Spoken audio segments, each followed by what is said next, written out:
Misconceptions about Alora Pens. So misconception yang pertama, seluar je pun tapi harga dia kemain lagi. Semuanya depends on our own definition and penilaian about kesihatan. Kalau penting dan korang nak, you will find the way. Kesihatan tu cuma ada nilai bila dah sakit. Sihat tu murah je sampai kadang kita lupa nak jaga dia, tapi sakit itu yang mahal sebenarnya bila terpaksa keluarkan duit untuk kos rawatan dan tanggung kesakitan. Alora ni pun actually one of health investment, bukannya expenses. And let me tell you, jangan kalah dengan harga. Uplift your worth, duit boleh cari tapi kesihatan tak boleh tukar ganti for your loved ones. Misconception nombor 2, dah pakai tapi tak rasa apa-apa pun. Gentle therapy dari far infrared ni meningkatkan nitric oxide dan melancarkan peredaran darah.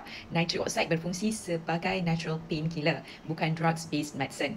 Kalau kita rasa sakit bila tak pakai Alora, maksudnya badan kita belum fully recover dari internal inflammation. Bagi masa untuk badan kita pulih secara soft healing.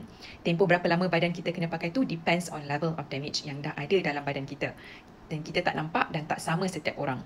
Misconception nombor 3, tutup je hospital, Alora boleh settle. This statement is just wrong sebab hospitals dan doctors masih diperlukan untuk diagnosis dan dapatkan treatment seperti surgery dan ubat-ubatan.